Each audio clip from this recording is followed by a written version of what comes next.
Nigeria's railway project linking cities of Ibadan and Lagos is near to completion after works were derailed mainly by the impact of the COVID-19 global pandemic. The Chinese firm contracted to the project in 2012 said the railway will be ready for use by the end of the year.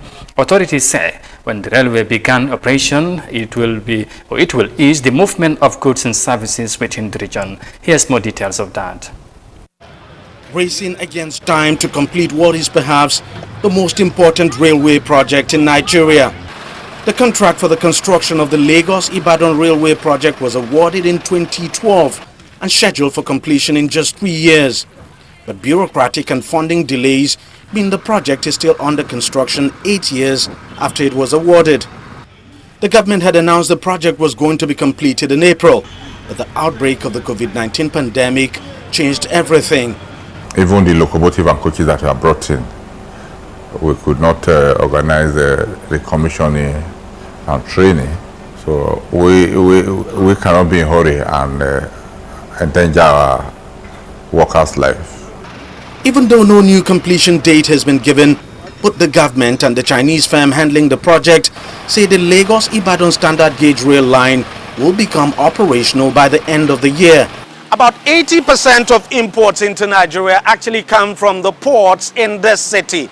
And the only means of moving these imports to other parts of the country is by road. And that's the reason why hundreds of trucks flood this city every day to pick up goods, thereby causing pollution and traffic congestion in the process.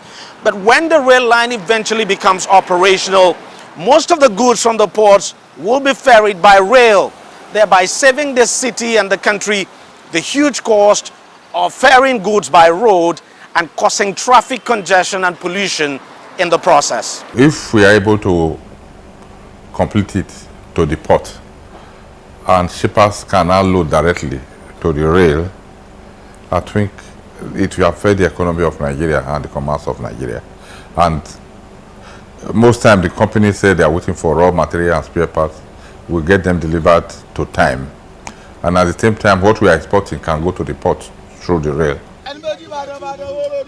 Travel to the city of Ibadan from Lagos is now by road and from this rowdy bus back. Traveling from here is stressful for most passengers and still doesn't come cheap.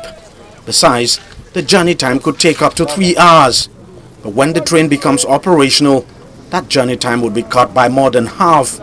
Some passengers say they can't wait. Somebody should live at Shagamu and be able to work in Lagos. Somebody to be able to live at Ijebu-Ode or in Ambekuta and work in Lagos and work in VI if the train system is effective. What will happen is that if this is planned well, it could become a continuous development corridor.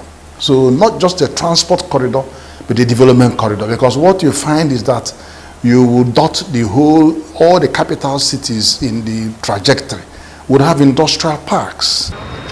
Many people are looking forward to the commencement of the standard gauge rail service. When that happens, it could lead to decongestion in the city.